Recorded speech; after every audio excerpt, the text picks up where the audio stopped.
Another great question that came up over the last week is what are my restrictions after surgery? That's a really good question, and we often have handouts afterwards that kind of list what the restrictions are. But there's only three that I can think of, and it's all to do with infection prevention. So obviously, you're going to do your eye drops. That's number one and mandatory. It has antibiotics, anti-inflammatories, but the antibiotics are going to really keep you safe so that we have a 0% infection rate across all of my ORs.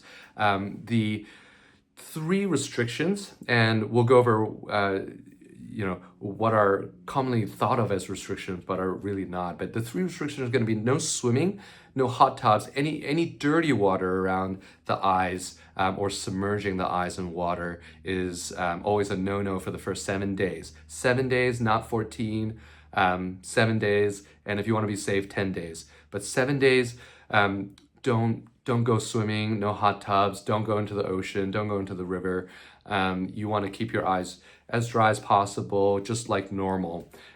Use only the drops that we've approved you to use, which is artificial tears or your combination post-operative eye drops.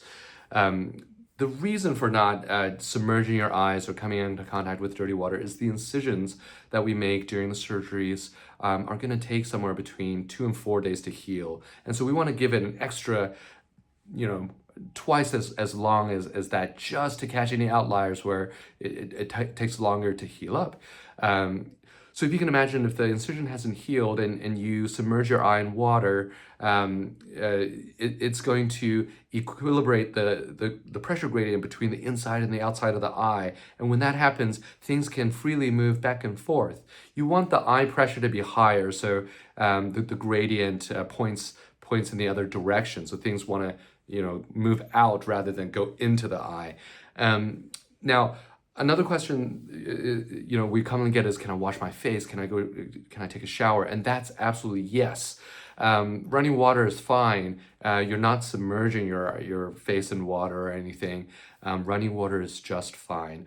Typically, when we go to wash our face or go into the shower, we gently close our eyes as normal to do all of that, and that's absolutely fine. You would want to go home and gently clean your face, because there's going to be some residual betadine that's going to sometimes be irritating to your skin. You can see that those orange marks around your eyes from the sterilization process before surgery.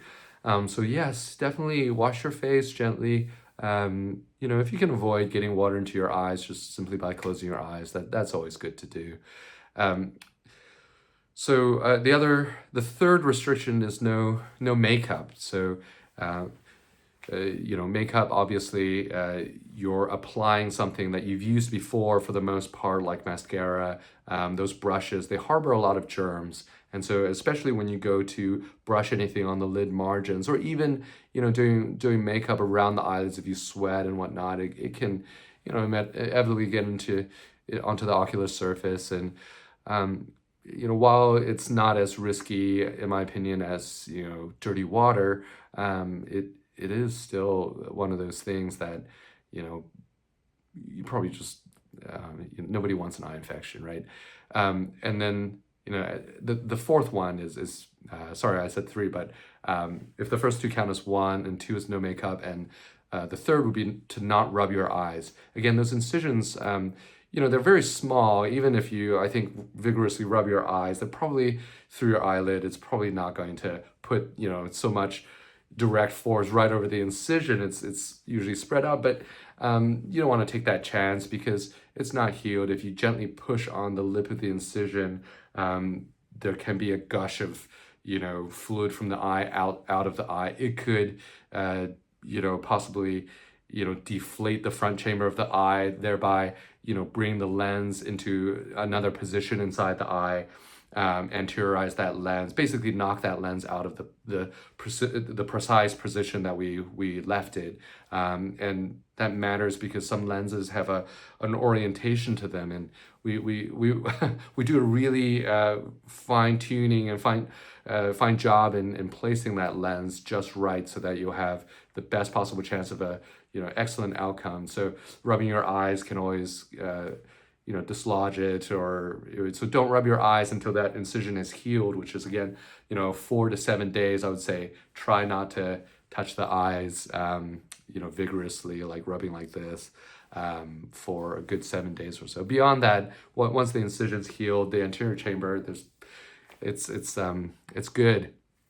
You can rub your eyes if you like. Those lenses have so much friction on their arms that it's unlikely that you're gonna rub that hard that it can dislodge the lens.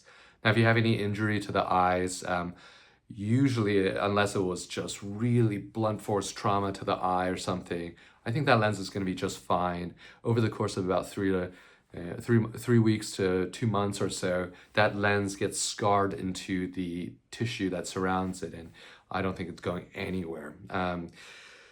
Anyways, let's talk about also, what are some misconceptions? What have you been told that you can't do, but in my opinion, you can do? So there's obviously surgeons who have been through much more of the history of the surgery than I have.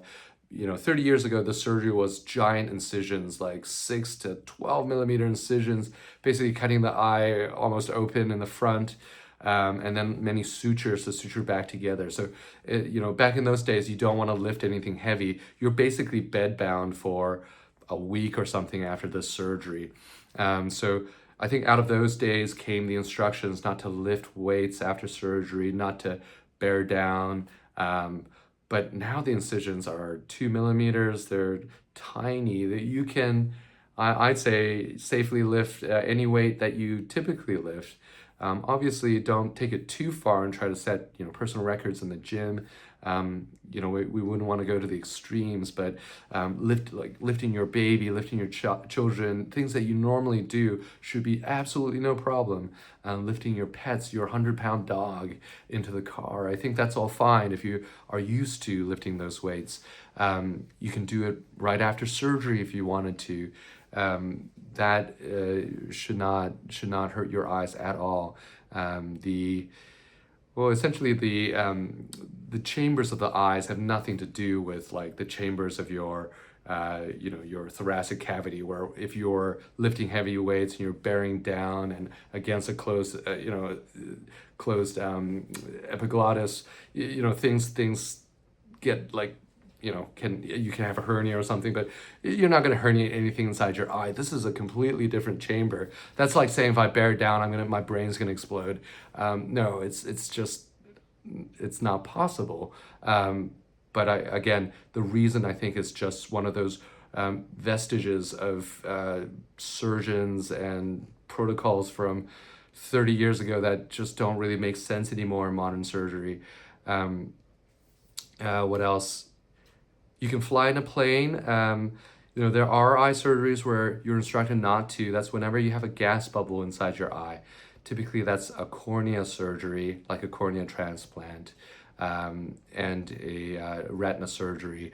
If you're getting your retina repaired, and they leave a gas bubble to keep the retina against the walls of the eye.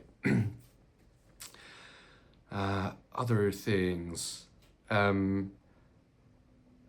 Beyond swimming, you can so just normal things you can absolutely do. That's the next day after RLE surgery, you're driving, you're reading, you're doing whatever you normally do.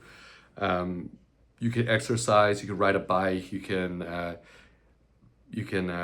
go running, you can do yoga, Pilates, lift weights. And I think that's about it. Well, thank you. That was fun to just clarify.